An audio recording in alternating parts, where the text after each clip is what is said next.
औज़ुबिल्लाहिमिनश्शैतानिर्रजीम बिस्मिल्लाहिर्रहमानिर्रहीम रबिश्रह ली सदरी वयस्सिर ली अमरी वहलुल उक़दतम मिन लिसानी यफ़क़हू क़ौली। अस्सलामु अलैकुम।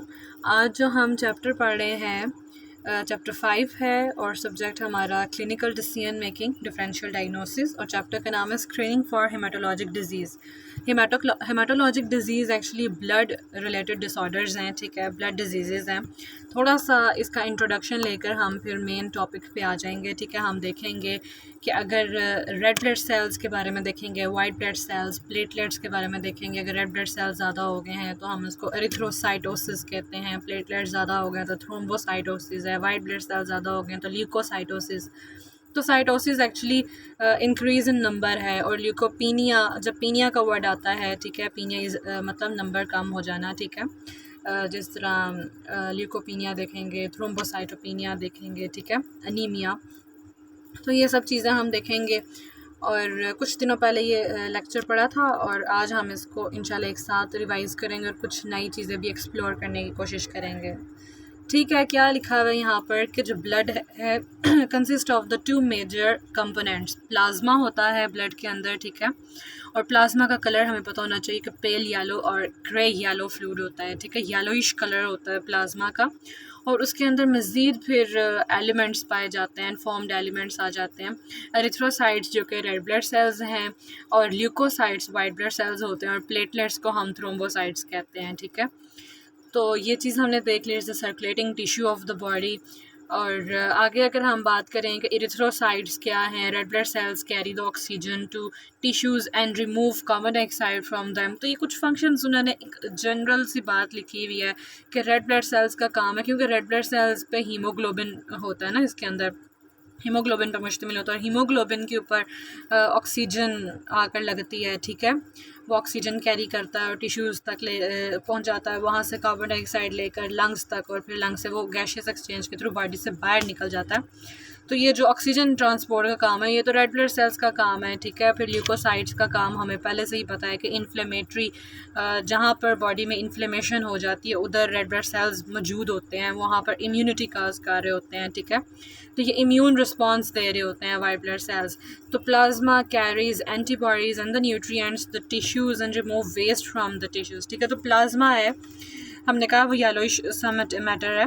तो प्लाज्मा के अंदर भी कुछ एंटीबॉडीज़ हैं, कुछ न्यूट्रिएंट्स हैं जो कि हमारे टिश्यूज़ को देता है और वहाँ से वेस्ट प्रोडक्ट्स रिमूव कर लेता है।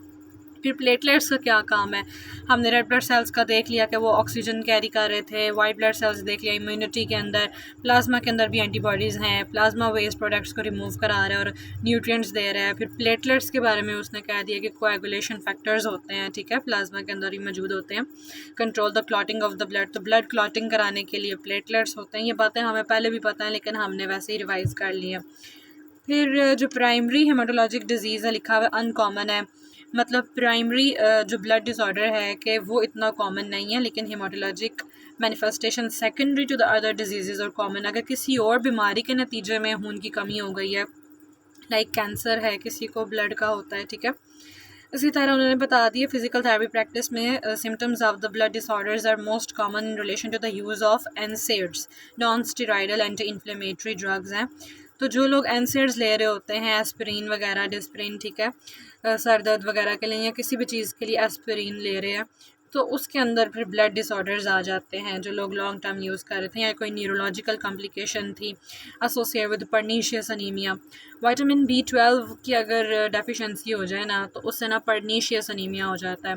अब हम इसको ना न्यूरोलॉजिकल कॉम्प्लिकेशन में कंसिडर कर रहे हैं, पर्नीशियस अनीमिया आगे भी हम देखेंगे। तो इसको हम ना न्यूरोलॉजिकल कॉम्प्लिकेशन कहते हैं। क्यों? क्योंकि जो विटामिन B12 है वो नर्व्स को भी चाहिए होती है प्रॉपर फंक्शनिंग के लिए। तो B12 की कमी हो जाए तो पर्नीशियस अनीमिया होता है। ओके, फिर कीमोथेरेपी जो लोग करवा रहे हैं जिनको कैंसर होता है उनको कीमोथेरेपी सजेस्ट की जाती है, तो रिकमेंड भी की जाती है कि वो करें, ठीक है। तो कीमोथेरेपी के नतीजे में या रेडिएशंस के नतीजे में कुछ ब्लड डिसऑर्डर्स हो जाते हैं। तो ये चीज़ें हमने जनरली देखी। अब हम आगे मज़ीद मेन बातों पे जाएंगे कि साइंस एंड सिम्टम्स क्या हो सकते हैं। There are many signs and symptoms that can be associated with haematologic disorders. Some of the most important indicators of the dysfunction include problems associated with exertion. मतलब अगर किसी को खून की कमी है ठीक है, रेड ब्लड सेल्स की कमी है, blood is deficient in the red blood sales, oxygen जो कि कैरी कर रहे होते हैं। तो वो थोड़ी सी भी अगर एग्जर्शन करेंगे ना, थोड़ा सा काम करेंगे, तो जिसके अंदर हम कहते हैं खून की कमी है, तो उनको हो जाएगा डिस्निया हो जाएगा, मतलब शॉर्टनेस ऑफ ब्रेथ। थोड़ा सा काम किया तो सांस फूल जाता है, चेस्ट पेन शुरू हो जाती है, पैल्पिटेशंस एक्चुअली क्या होता है कि जो हार्ट है उसकी रिदम ख़राब हो जाती है। तो ये सब साइन एंड सिम्टम्स अगर एक बंदे को आ रहे हैं कि वो शॉर्टनेस ऑफ ब्रेथ का शिकार है, चेस्ट पेन हो जाती है उसको थोड़ा सा काम करने में, पैल्पिटेशंस हैं, वो बड़ी जल्दी कमज़ोरी का शिकार हो जाता है, फटीग हो जाती है, थकावट हो जाती है उसको, ठीक है। और फिर न्यूरोलॉजिकल सिम्टम्स हैं, सर दर्द लगी रहती है उसको, ड्राउजीनेस है, डिजीनेस है, ठीक है, सर चक्कर आता है, गनूदगी सी रहना, फिर सिनकोप, फेंट हो जाता है, ठीक है, पॉलीन्यूरोपैथी वगैरह। तो ये सब क्या है, साइंस और सिम्टम्स होते हैं ब्लड रिलेटेड प्रॉब्लम्स के। फिर स्किन के ऊपर बड़ा चेंज आता है, जो आपको लगेगा कि एनीमिक पेशेंट होते हैं उनके जो हाथ मुँह मतलब स्किन का जो कलर पेल हो गया होता है, ठीक है। और जो फिंगर नेल बेड चेंजेस हैं that occur with हेमाटोलॉजिक problems might include, तो ये दोनों की उसने यही बताया कि पेलर ऑफ द स्किन, ऐसे पेल हो जाएगी, हाथ पेल हो जाते हैं, फेस, ठीक है, पेल हो जाता है, जो नेल बेड्स हैं उसके अंदर चेंजेस आ जाती हैं, लिप्स के ऊपर भी अगर आप ऐसे लोगों के होंठ देखें तो ऐसे नीले हो जाते हैं, तो मतलब उनके अंदर ऑक्सीजनेटेड जो ब्लड है उसकी कमी है, ठीक है। साइनोसिस होता है ना, ब्लू कलर हो जाना, फिर क्लबिंग हो जाती है, ऐसे क्लबिंग ऑफ नेल्स अक्सर हमने पढ़ा हुआ है, फिंगर नेल बैड्स की क्लबिंग, ऐसे वो थोड़े से मुड़ जाते हैं और ऊपर से बड़े हो जाते हैं और ऐसे अजीब से, ठीक है, तो वो क्लबिंग हो जाती है। तो ये सब उसकी निशानी है, साइंस एंड सिम्टम्स हैं अनीमिया के, यहाँ पे ब्लड डिसऑर्डर्स के। और वूंड्स आसानी से ज़ख्म हो जाना, बड़ी जल्दी कट से लग जाना, ब्लीडिंग होना, गम मसूड़ों से खून निकलना, कुछ म्यूकस मेम्ब्रेन्स हैं उससे, ठीक है, विद नो रिपोर्टेड ट्रॉमा, उधर चोट भी नहीं लगी, आसानी से नील पड़ जाते हैं।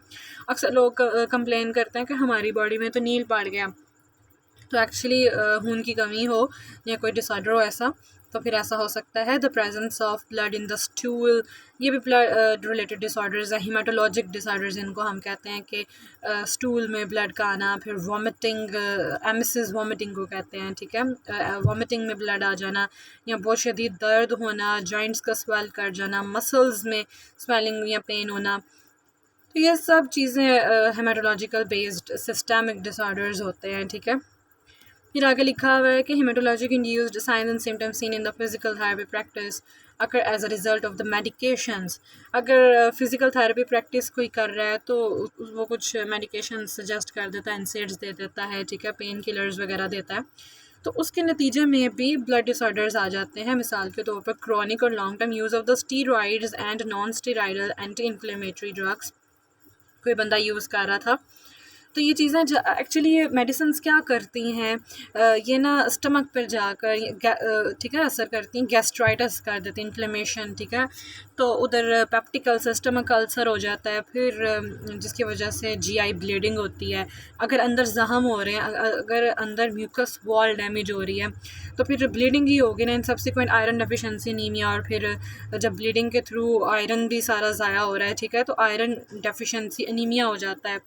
फिर ल्यूकोपीनिया, ये ल्यूकोसाइड्स की कमी हो जाना, ठीक है, common problem occurring during chemotherapy. तो जो ल्यूकोपीनिया है, वाइट ब्लड सेल्स डेफिशिएंसी हो जाती है जब कोई इंसान कीमोथेरेपी कराता है, ठीक है, तो उसके अंदर कीमोथेरेपी बार बार कराने से इम्यूनिटी जो कॉज करने वाले सेल्स थे, इम्यूनिटी अब नहीं इतनी बनेगी, ठीक है, क्योंकि ल्यूकोसाइट्स कम हो गए हैं।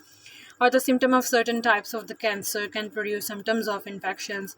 तो कुछ भी कैंसर होता है, अगर किसी को कैंसर हो जाए, खुदा ना खास्ता, ठीक है, तो उससे क्या होता है कि कुछ इन्फेक्शन के सिम्टम्स आते हैं, या आगे उन्होंने जैसे कि किसी को अगर फीवर होता है तो पता चलता है कि बॉडी में कोई इन्फेक्शन था, इन्फेक्शन के नतीजे में फ़ीवर हो रहा है, ये चिल्स वगैरह, ये सब इन्फेक्शन के सिम्टम्स हैं जो कि किसी भी किस्म के कैंसर के नतीजे में आते हैं।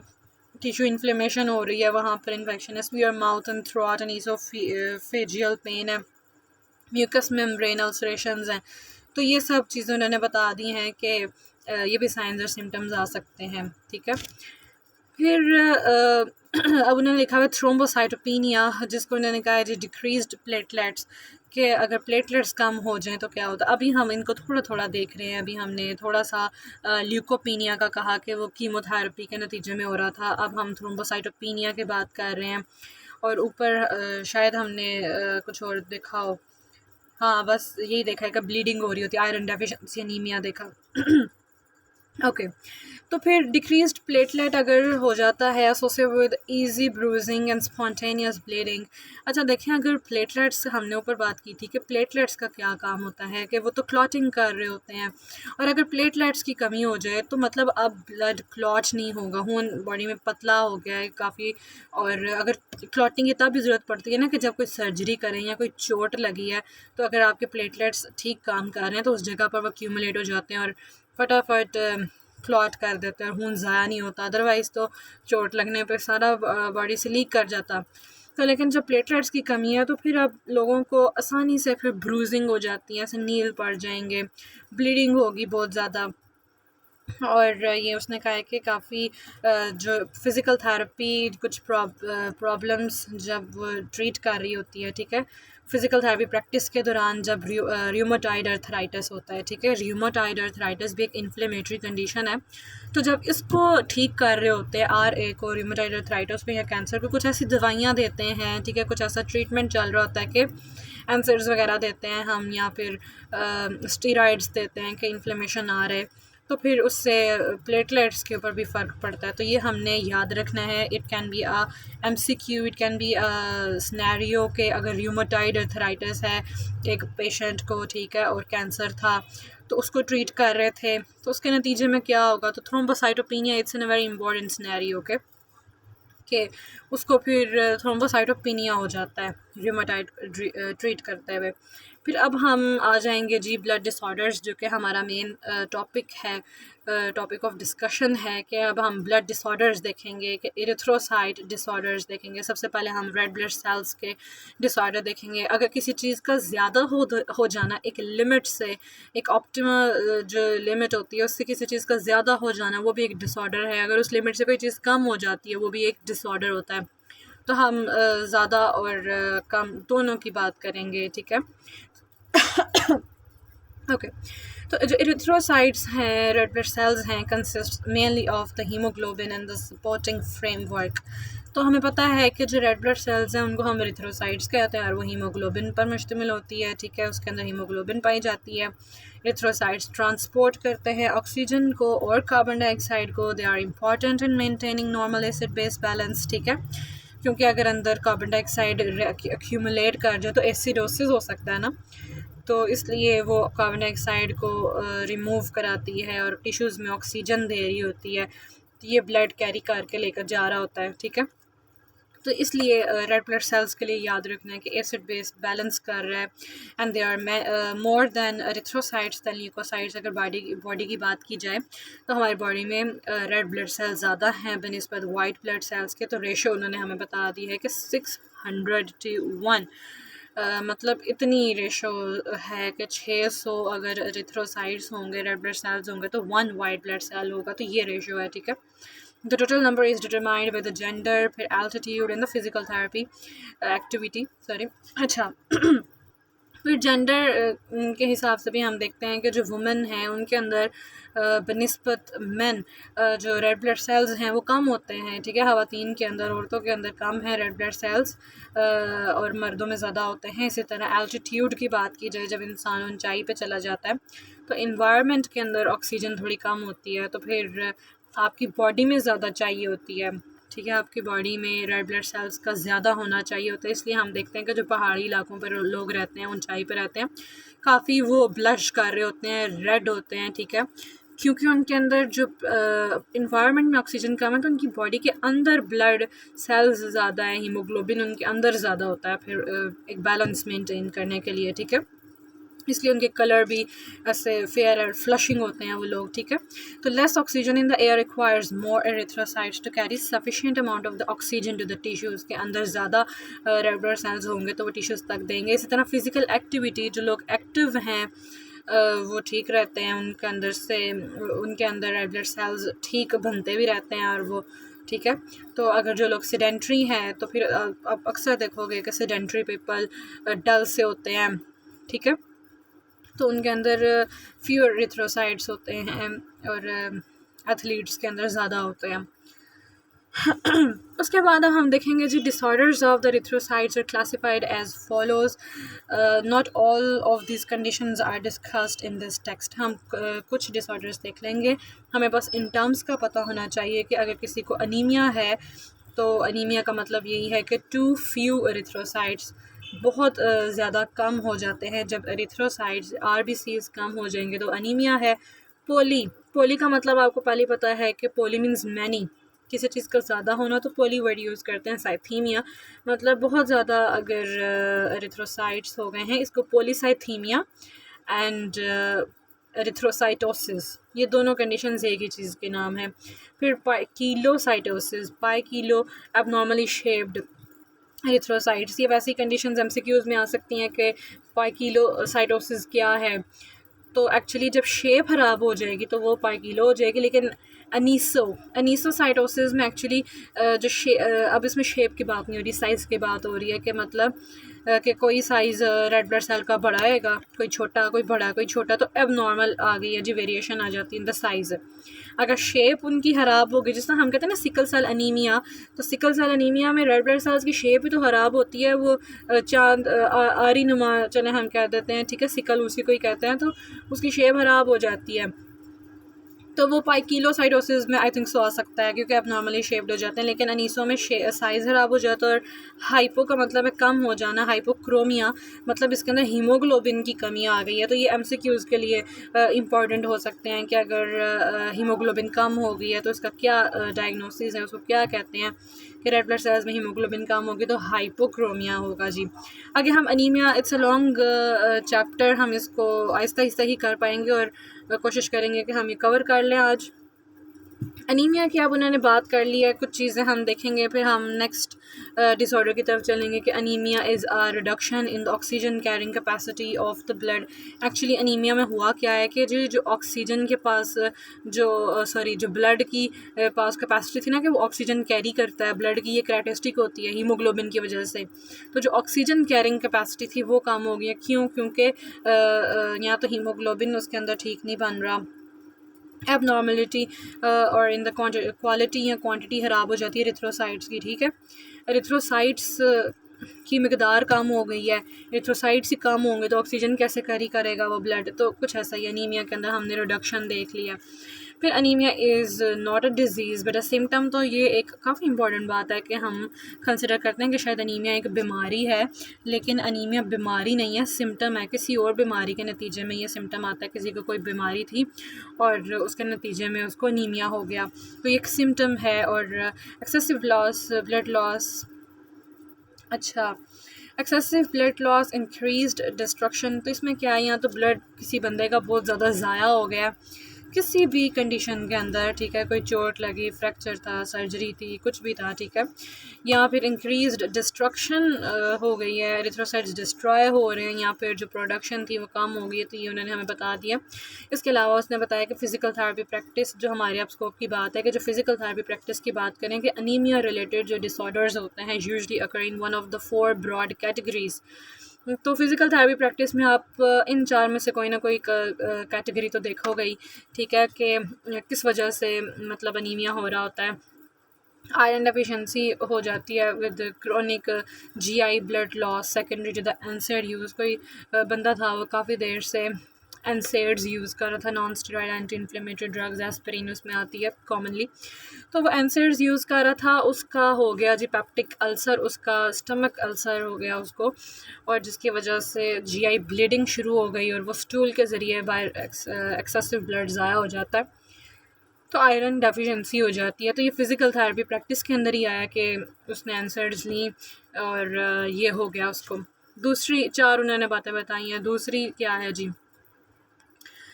chronic disease or the inflammatory diseases such as the rheumatoid arthritis or the systemic lupus erythematosus SLE। तो अभी हमने ऊपर बात की थी कि जो rheumatoid arthritis है उस केस में हमने कहा था कि RA को जब ट्रीट कर रहे होते हैं तो तब भी अंदर ब्लड डिसऑर्डर आता है। ठीक है, हमने ऊपर बात की थी प्लेटलेट्स भी वैसे उसके नाकाम हो रहे थे।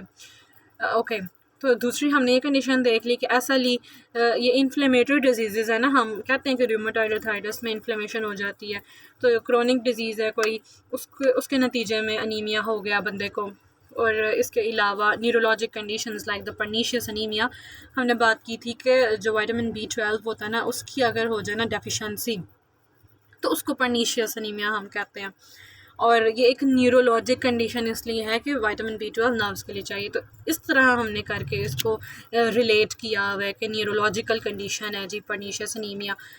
तो एक हमने देख लिया एंसर्ड यूज़ का, एक हमने RA और SLE की बात कर ली कि क्रॉनिक या इन्फ्लेमेटरी डिजीज़, तीसरी बात पर्नीशियस अनीमिया कर ली, और चौथी जो फिज़िकल थेरेपी प्रैक्टिस के दौरान आपको अनीमिया देखना पड़ता है वो इन्फेक्शियस डिजीज़ की वजह से आप देख रहे होगे कि किसी को कोई इन्फेक्शियस डिजीज़ था, TB था, ट्यूबरक्लोसिस था, या एड्स था, या इन्फेक्शियस डिजीज़ या कोई नियोप्लास्टिक डिजीज़ थी, कैंसर था, बोन मैरो फेलियर था। ठीक है, बोन मैरो किसी का ख़राब हो गया था। Bone marrow actually bone marrow में ही हमारे रेड ब्लड सेल्स बन रहे होते हैं, ब्लड सेल्स वहाँ बनते हैं।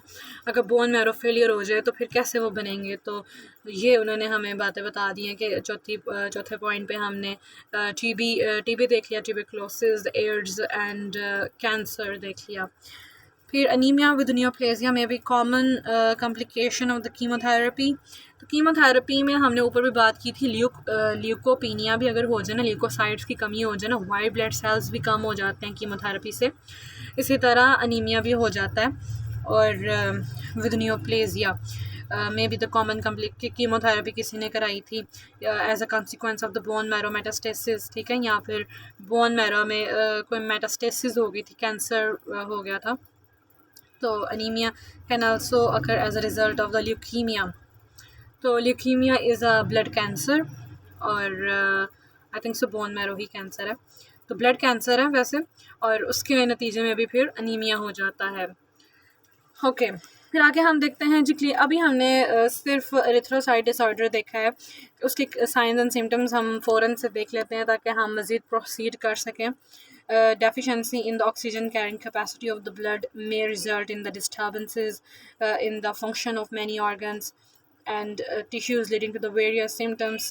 तो अगर ऑक्सीजन कैरिंग कैपेसिटी ब्लड की ठीक नहीं रही तो उसकी वजह से बहुत से प्रॉब्लम्स आ सकती हैं, ऑर्गन्स अपना काम नहीं ठीक से करेंगे क्योंकि ऑक्सीजन ही नहीं ब्लड कैरी कर रहा। ठीक है, स्कीमिया हो सकता है या फिर नेक्रोसिस उन ऑर्गन्स में हो सकता है। कि उन्होंने लिख दिया है कि जो हेल्दी इंडिविजुअल्स हैं वो तो इस कंडीशन को टॉलरेट कर लेते हैं, and there may be no symptoms until haemoglobin concentration and haematocrit fall below 1/2 of the normal. तो हेल्दी जो लोग हैं ना, अक्सर हेल्दी लोग हैं, मतलब अच्छे खासे मोटे होते हैं, ठीक होते हैं मतलब, और उनके अंदर अगर कभी अनीमिया हो जाए तो इतना पता नहीं चलता क्योंकि उनके अंदर अभी थोड़ी बहुत जान है, जवान है वो लोग। ठीक है, और तब पता ज़्यादा चलता है जब हीमोग्लोबिन या फिर हेमाटोक्रिट की जो कंसनट्रेशन है वो आधी से भी कम हो जाए।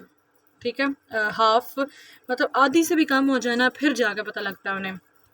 फिर आगे लिखा हुआ है रैपिड ऑनसेट में result in the symptoms of. अब उन्होंने वैसे ही हमें दोबारा से सिम्टम्स बता दिए हैं कि अगर किसी बंदे को अचानक से अनीमिया हो जाए तो शॉर्टनेस ऑफ ब्रेथ हो सकती है, कमज़ोरी आ सकती है, थकावट आ जाती है, पैल्पिटेशंस ठीक है बंदे को आ रही हैं। ये सब अनीमिया की उन्होंने हमें बताई हैं कि साइंस एंड सिम्टम्स हैं reflecting the lack of the oxygen transport the lungs and the muscles.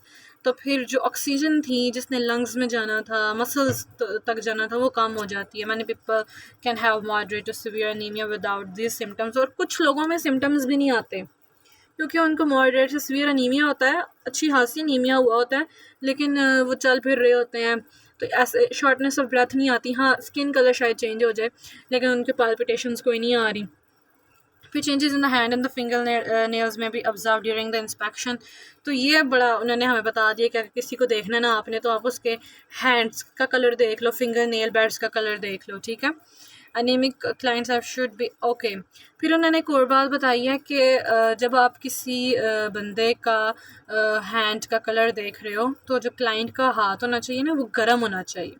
If the cold the paleness is due to the वेजो constriction.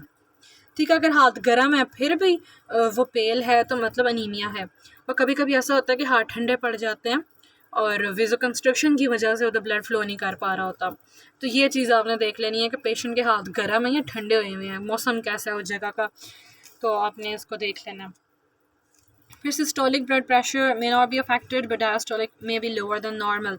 तो उन्होंने बताया कि जो सिस्टोलिक ब्लड प्रेशर होता है ना, जो ऊपर आता है, जो कि वेंट्रिकल कंट्रैक्शन की वजह से होता है SBP, जो सिस्टोलिक है उस पर फ़र्क नहीं पड़ रहा होता, वो तो कंट्रैक्ट करेगा, लेकिन जो डायस्टोलिक है जिसमें जब रिलैक्सेशन हो रही होती है हार्ट मसल की, ब्लड फिल हो रहा होता है, डायस्टोलिक में भी लोअर देन नॉर्मल। तो जब आप बंदे का चेक करते हो एनीमिया में, डायस्टोलिक प्रेशर नॉर्मल से कम होता है।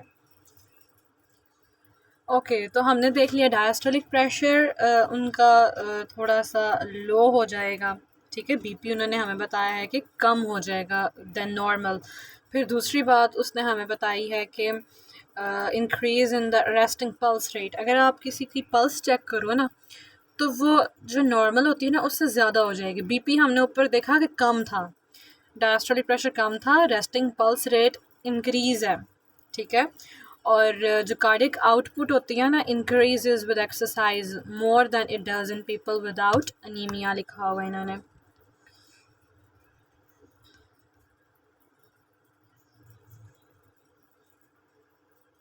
हाँ जी, ये अनीमिया। तो उन्होंने क्या लिखा है कि जो आम लोग भी अगर एक्सरसाइज करें ना, अगर एक नॉर्मल पर्सन एक्सरसाइज कर रहा है, ठीक है, तो उसके अंदर भी उसका जो होगा ना कार्डियक आउटपुट, वो इंक्रीज़ हो जाती है। हार्ट को मैसेज आता है, वो फ़ौरन से कॉन्ट्रैक्ट करना शुरू कर देता है, हार्ट बीट में फ़र्क आता है, ठीक है, पैल्पिटेशन आ सकती है। तो कार्डियक आउटपुट इंक्रीज़ हो जाएगी इसके अंदर, नॉर्मल पर्सन से भी ज़्यादा, दिल बहुत ज़ोर ज़ोर से धड़कना शुरू कर देगा। तो ये उन्होंने हमें बता दिया। फिर as anaemia becomes more severe, resting cardiac output increase and exercise tolerance decrease. और जब अनीमिया बहुत सीवियर है तो इंसान रेस्ट पे बैठा हुआ है, तो ये नहीं लिखा हुआ है ना, becomes more severe resting cardiac, हाँ जी, वो रेस्ट में था तब भी उसकी कार्डियक आउटपुट इंक्रीज़ हो गई है। और जो उसको एक्सरसाइज के लिए जो टॉलरेंस होती है ना, कि वो अब एक्सरसाइज को तो वो बिल्कुल भी बर्दाश्त नहीं कर पाएगा, थोड़ी सी भी एक्सरसाइज वो टॉलरेट नहीं कर पाएगा। तो ये सीवियर के लिए उसने हमें बताया। और उसको मतलब ऐसी है कि उसको टिस्निया वगैरह रेस्ट पे भी हो रहा है, टेकिकार्डिया वो बैठे बैठे हो रहा है। फटाफट से हम इसके साइंस एंड सिम्टम्स देखेंगे and then we will move to the polycythaemia. Okay, anaemia के बारे में इन्होंने ये लिखा है, जो हम पहले भी पढ़ चुके हैं, कि स्किन पेल हो गई है, ख़ास तौर पर जो हाथ की जो पामर साइड होती है ना, वो उसका रंग ना, वैसे तो एक आम बंदे की पाम चेक करो तो वो रेड होती है, रेडनेस होती है अंदर। इस बंदे की पेल वाइट सी, कोई नहीं ऐसे। नेल बेड्स का कलर भी ठीक नहीं होगा, येलो टिंक्ड स्किन, म्यूकोसन कंजक्टाइवा, अगर आप कंजक्टाइवा आँख को भी चेक करो ना तो वो भी येलो सी नज़र आएगी, और जो म्यूकस है वो भी। उस बंदे को फटीग होगा, और dyspnea on the exertion compared with the heart palpitations and rapid pulse, more severe anemia। okay, तो अगर एक बंदा है कि उसको शॉर्टनेस ऑफ ब्रेथ हो रही है ऑन एक्सर्शन, थोड़े से एक्सर्शन की उसने, तो उसका ऐसे सांस फूल गया, हार्ट की पैल्पिटेशन शुरू हो गई। पैल्पिटेशंस यही होता है, रिदम ख़राब हो जाना, और उसकी जो पल्स है वो भी बड़ी तेज़ हो जाएगी, ठीक है। फिर क्या है, चेस्ट पेन, अगर अनीमिया तो उसको चेस्ट पेन होगी, थोड़ी सी एक्सरसाइज करने पे चेस्ट पेन। उसका जो डायस्टोलिक प्रेशर है ना वो ज़्यादा कम हो जाएगा। और अगर हम ब्रेन की मैनिफेस्टेशन देखें पर्नीशियस अनीमिया की, तो सर दर्द है, ड्राउजीनेस है, डिजीनेस, इनको भी हम बातें पढ़ चुके हैं। उसका थॉट प्रोसेस, क्योंकि अनीमिया जब ब्रेन को ऑक्सीजन नहीं मिल रहा, ब्लड नहीं मिल रहा, न्यूट्रिएंट्स नहीं मिल रहे ब्रेन को, तो फिर दिमाग कैसे सोचेगा, उसकी सोचने की सलाहियत कम हो जाती है, ठीक है। एपैथी, आई थिंक इसी को कहते हैं लिस्टलेसनेस हो जाना, एपैथी, उसको समझ नहीं आ रही कि क्या है, ठीक है। और डिप्रेशन में चले जाता है बंदा जब उसको न्यूट्रिएंट्स, ऑक्सीजन नहीं ठीक से मिल रही, और पोलिन्यूरोपैथी हो जाती है। ओके, फिर पॉलीसाइथीमिया अब हम पढ़ेंगे, फिर सिकल सेल अनीमिया आएगा। राइट, इस वीडियो पे हम सिर्फ red blood sales related video बना लेते हैं, मेरा जो दिल कर है। नेक्स्ट में इंशाल्लाह हम वाइट ब्लड सेल्स के डिसऑर्डर्स देख लेंगे, ल्यूकोसाइटोसिस, ठीक है। और फिर वाइट ब्लड सेल्स काफ़ी थोड़ा ही है, तो साथ ही प्लेटलेट डिसऑर्डर्स देख लेंगे। और फिर हमारा 2 डिजीज़ और आएंगी, हीमोफीलिया, और फिर इंशाल्लाह लेक्चर हमारा ये टॉपिक चैप्टर ख़त्म हो जाएगा। ओके, अभी हमने पॉलीसाइथीमिया पढ़ना है। नाम से पता चल रहा है पोली मीन्स मैनी, तो इसको हमने एरिथ्रोसाइटोसिस का नाम दे दिया है। और जब हमारे पास रेड ब्लड सेल्स ज़्यादा हो जाते हैं उसको हम पॉलीसाइथीमिया कहते हैं। It is characterized by the increase in both the number of the red blood cells and the concentration of the haemoglobin. अब बॉडी के अंदर जब रेड ब्लड सेल्स बहुत ज़्यादा हो जाते हैं, ये भी कोई एक बहुत अच्छी बात नहीं है। लोग नॉर्मली सुनकर कहते हैं वाह इसका तो ब्लड ज़्यादा हो गया, खून ज़्यादा बन रहा है, लेकिन वो गाढ़ा हो जाता है, क्लॉट्स बनने का ना खदशा हो जाता है, डेंजर होता है। So excess of anything is bad. तो इसमें हीमोग्लोबिन ज़्यादा हो गया। People with polycythaemia have increased whole blood viscosity, तो ब्लड विस्कोसिटी इंक्रीज़ हो जाती है। इंक्रीज ब्लड वॉल्यूम, ब्लड का वॉल्यूम भी ठीक है बड़ा है लेकिन वो गाढ़ा हो गया। और the increase erythrocyte production results in this thickening of the blood and increased tendency toward clotting. तो यही है कि वो इतना थिक हो गया कि अब क्लॉट्स बन सकते हैं, जो कि खतरनाक बात है एक, ठीक है। तो पॉलीसाइथीमिया भी एक डिसऑर्डर है। ओके, फिर the viscosity of the blood limits its ability to flow easily. अब कोई चीज़ जब गाढ़ी होती है, आपको पता है खून पतला है तो इजीली फ्लो करता है, ठीक है, ब्रेन तक इजीली पहुंच रहा होता है। लेकिन जब वो गाढ़ा हो जाएगा तो फ्लो करने में प्रॉब्लम होगी, diminishing the supply of the blood to the brain. तो इसलिए फिर आपको पता है ब्लड ब्रेन बैरियर्स भी हैं, और इस तरह थिक जो ब्लड होगा वो ब्लड ब्रेन तक भी ठीक से नहीं जाएगा, and to other vital tissues, और जो इतने इंपॉर्टेंट टिश्यूज़ हैं, ऑर्गन्स हैं, वहाँ जाने में उसको थोड़ी प्रॉब्लम हो जाएगी। और increased platelets in combination with the increase blood viscosity may contribute to the formation of the intravascular thrombi. तो ब्लड अभी गाढ़ा है और साथ साथ अगर प्लेटलेट्स आ जाए, सोने पर सुहागा ही हो जाएगा ना, प्लेटलेट्स की भी अगर एक्यूमुलेशन है वहाँ पर ज़्यादा हो गए हैं तो फिर ना वेसल्स के अंदर क्लॉट्स बन सकते हैं। So they are 2 distinct forms of the polycythaemia. ये एक इम्पॉर्टेंट चीज़ है। हमसे पूछा जा सकता है, कोई भी सिनेरियो देखकर हमसे पूछ सकते हैं कि जी ये एक तो पूछेंगे कि बीमारी कौन सी है, हम कहेंगे पॉलीसाइथीमिया, फिर हमने बताना है कि सेकेंडरी वाला है या फिर प्राइमरी है। तो primary polycythaemia also known as polycythaemia vera, तो इसको हम पॉलीसाइथीमिया वेरा भी कहते हैं। सेकेंडरी पॉलीसाइथीमिया होगा एक। तो जो प्राइमरी है इज़ रिलेटिवली अनकॉमन, ज़्यादातर नहीं होता जो प्राइमरी है, ठीक है, मतलब किसी भी बीमारी के नतीजे में नहीं हुआ, खुद ही हो जाना। तो प्राइमरी उसने लिखा अनकॉमन है, और है ये neoplastic disease of the bone marrow of unknown aetiology. है ये बोन मैरो की प्रॉब्लम, बोन मैरो में कुछ ऐसी नियोप्लेजिया हुआ कि उधर बहुत ज़्यादा ब्लड बनना शुरू हो गया था, लेकिन इसका कॉज नहीं पता। जबकि जो सेकेंडरी है is a physiological condition resulting from a decreased oxygen supply to the tissues. तो हुआ क्या कि टिश्यूज़ के पास ना ऑक्सीजन नहीं था पहुंच रहा, तो आई थिंक एक सिग्नल पहुंचा कि ब्लड ज़्यादा चाहिए हमें, तो ब्लड की ज़्यादा प्रोडक्शन शायद होना शुरू होगी। कुछ ऐसा है कि फिजियोलॉजिकल कंडीशन है कि मतलब ऑक्सीजन नहीं था पहुंच रहा टिश्यूज़ के पास।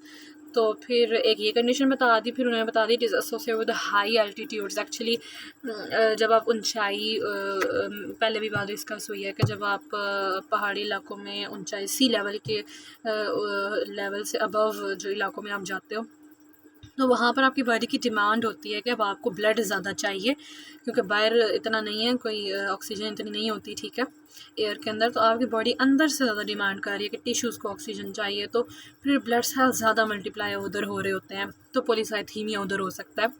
या जो लोग टोबैको स्मोकिंग करते हैं ना, तो ये भी एक है कि टोबैको का जो नशा और स्मोकिंग है, तो उसकी वजह से भी एक ऐसी चेंजेस आती हैं बॉडी के अंदर कि पॉलीसाइथीमिया हो जाता है, या फिर रेडिएशन एक्सपोजर की वजह से कभी भी होता है। फिर chronic heart and lung disorder, मतलब किसी को हार्ट प्रॉब्लम थी। अब ये एक उन्होंने एक कंडीशन बताई है ना, ये सेकेंडरी टू डैट बता रहे हैं, ये सारी सेकेंडरी में आ रही हैं। कि एक बंदा था उसको हार्ट प्रॉब्लम थी, हार्ट प्रॉब्लम ये थी कि कोरोनरी आर्टरी में क्लॉट बन गया था, ठीक है, तो पॉलीसाइथीमिया उसके नतीजे में हो गया। या कोई लंग डिसऑर्डर था, तो कंजेनिटल हार्ट डिफेक्ट्स, जो पैदाइशी तौर पर किसी को हार्ट प्रॉब्लम है तो पॉलीसाइथीमिया हो रहा है उसको। तो ये सब चीज़ें उन्होंने हमें बता दी हैं कि हार्ट प्रॉब्लम्स थी, लंग प्रॉब्लम थी, तो उसमें सेकेंडरी पॉलीसाइथीमिया देख लिया। फिर क्लिनिकल साइन एंड सिम्टम्स देख लेते हैं। The symptoms of this disease are often insidious in onset with vague complaints, मतलब इन सीरियस मतलब स्लो। जो पॉलीसाइथीमिया इतनी आसानी से इतनी जल्दी नहीं हो जाता, थोड़ा स्लो स्लो इसके सिम्टम्स नज़र आते हैं। और जो मोस्ट कॉमन सिम्टम है ना वो शॉर्टनेस ऑफ ब्रेथ और फटीग ही है। हमने खून की कमी देखी, उसमें भी हमने SOB कहा, शॉर्टनेस ऑफ ब्रेथ का, डिस्निया का, और अब हम पॉलीसाइथीमिया कह रहे हैं और उसके अंदर भी हम यही देख रहे हैं। फिर the affected individual may be diagnosed only secondary the sudden complication, या फिर जो इंडिविजुअल होता है ना उसको कैसे पता चलता है कि इसको पॉलीसाइथीमिया, उसको स्ट्रोक हुआ या कोई थ्रोम्बोसिस हो गया, तो पता चला इसका तो खून गाढ़ा हो चुका था, इसका ना हीमोग्लोबिन इतना बन रहा था कि इसने तो क्लॉट्स क्रिएट करना शुरू कर दिया, इसको तो स्ट्रोक हो गया। तो स्ट्रोक के बाद पता लगा जी इसको पॉलीसाइथीमिया था। फिर increase skin colouration and evaluated blood pressure may develop as a result of the, अच्छा एलिवेटेड। तो फिर उन्होंने हमें बताया कि स्किन कलर भी ऐसे ज़्यादा हो गया और मतलब BP बंदे का ज़्यादा हो गया है, ठीक है। ये भी एरिथ्रोसाइट ज़्यादा हो जाए तो ऐसा होता है, ब्लड गाढ़ा हो जाए तो BP भी ज़्यादा हो गया। अब ये एक इम्पॉर्टेंट चीज़ बताने वाले हैं, वो एक इम्पॉर्टेंट सिनेरियो है। वो क्या है जी, गाउट। कि gout is sometimes complication of the primary polycythaemia. ये जॉइंट डिजीज़ है, इसमें यूरिक एसिड का लेवल बॉडी में ज़्यादा हो जाता है। मेनली हम यही कहते हैं कि गाउट में यूरिक एसिड ज़्यादा हो गया बॉडी में, तो sometimes a complication of the primary polycythaemia. तो ये एक इम्पॉर्टेंट MCQ हो सकता है, सिनेरियो हो सकता है, ये बात पता होनी चाहिए कि अगर किसी को गाउट है तो वो प्राइमरी पॉलीसाइथीमिया, जिसको हमने पॉलीसाइथीमिया वेरा भी कहा है, उसकी वजह से हो रहा है, उसके अंदर हो रहा है। It's a typical attack of the acute gout may be the first symptom of the polycythaemia, कि पहला सिम्टम तो बंदे को यही शो होता है कि इसको गाउट है। It's a metabolic disease and marked by the increase serum urate level which cause painful arthritic joints. अब उन्होंने गाउट की डेफिनेशन में बता दिया कि जी गाउट क्या है, ये एक मेटाबॉलिक प्रॉब्लम है। नीचे उन्होंने प्यूरिन्स मेटाबॉलिज्म की बात की है कि प्यूरिन्स आपको पता है नाइट्रोजिनस बेसिस होती हैं, DNA भी बना रही होती हैं, ये प्यूरिन्स हैं। प्यूरिन्स जब मेटाबोलाइज हो रही होती हैं तो उनका मेटाबॉलिज्म में थोड़ी प्रॉब्लम आई है, तो तब जाकर हो गया जी गाउट हो गया एक बंदे को, और उसके सीरम में यूरिक एसिड ज़्यादा हो गया, हाइपर यूरिसीमिया हो गई, यूरेट लेवल ज़्यादा हो गया। तो फिर लोगों के फिर जोड़ों में दर्द होती है, ठीक है, आर्थराइटिक जॉइंट्स। फिर uric acid level is an end product of the purine metabolism. मैंने आपको बता दिया it's nitrogenous base when it metabolize it form uric acid and purine metabolism is altered by the excessive cell proliferation. तो यही है कि बहुत ज़्यादा सेल प्रोलिफरेट करना शुरू कर जाता है और ब्रेक डाउन होना शुरू हो जाती है, और उसके नतीजे में इंक्रीज रेड सेल्स हो जाते हैं, कि सेल्स बहुत ज़्यादा प्रोलिफरेट कर रहे थे और अब रेड ब्लड सेल्स ही सेल चलें कर लें तो वो ज़्यादा प्रोलिफरेट करना शुरू कर जाएंगे और उनकी ब्रेक डाउन भी होना शुरू हो गई है, तो इस तरह RBCs ज़्यादा हो जाते हैं। तो ये गाउट उन्होंने हमें बताया था। ओके, और with increase RBCs, with increased granulocytes and the platelets. Granulocytes white blood sales की ही एक टाइप है, तो रेड सेल्स भी ज़्यादा हो गए, ग्रेनुलोसाइट्स भी और प्लेटलेट्स भी। तो ये गाउट के अंदर उन्होंने हमें बता दिया। फिर आगे हम देख लेते हैं जी, blockage of the capillaries supplying the digits of either of the hands और the feet may cause a peripheral vascular neuropathy. Okay, तो अब क्या हो रहा है, हमने कहा पॉलीसाइथीमिया में खून गाढ़ा हो जाता है, वो क्लॉट भी बना सकता है। अगर कैपिलरी के अंदर क्लॉट बन जाए तो ख़ास तौर पर उंगलियों की तरफ जो वेजल्स जा रही हैं या टोज़ की तरफ जो वेजल्स जा रही हैं वो प्रॉब्लमेटिक होती हैं, उनके अंदर क्लॉट्स बन सकता है, ब्लॉकेज हो सकती है, जिसको हम कहते हैं जी पेरिफेरल वास्कुलर न्यूरोपैथी है विद डिक्रीज्ड सेंसेशन। फिर उंगलियों में सेंसेशन कम हो गई है, ब्लॉकेज जो हो गई है, बर्निंग, नमनेस, टिंगलिंग। तो this small blood vessel occlusion can also contribute to the development of cyanosis and the clubbing. तो यही है कि बंदा पूछे कि पॉलीसाइथीमिया हुआ हुआ है, तो पॉलीसाइथीमिया हमने अब सिनेरियो वाइज सोचना है कि पॉलीसाइथीमिया हम कहेंगे वो तो ब्लड ज़्यादा हो गया, विस्कोसिटी हो गई, तो ब्लड तो ज़्यादा, फिर क्यों नमनेस और टिंगलिंग आ रही है, एक्चुअली उधर ब्लॉकेज हो जाएगी उसकी वजह से, ठीक है। और फिर साइनोसिस इसमें भी फिर आ जाएगा और क्लबिंग इसमें भी आ जाएगी, लेकिन एक सिनेरियो एक पैथोलॉजी और पैथोफिजियोलॉजी थोड़ी सी डिफरेंट आ गई है इसके अंदर, ठीक है। Alright, If the underlying disorder is not recognized and treated, the person may develop gangrene and have subsequent loss of the tissue.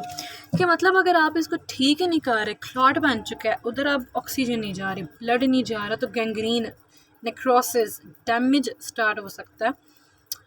So watch for the increase in the blood pressure and elevated hematocrit level. हमने देखना है कि बंदे का कहीं BP तो नहीं ज़्यादा हुआ हुआ. hematocrit लेवल ये सारी CBC में कंप्लीट ब्लड काउंट रिपोर्ट कराई जाए तो उसमें hematocrit लेवल भी शो होता है.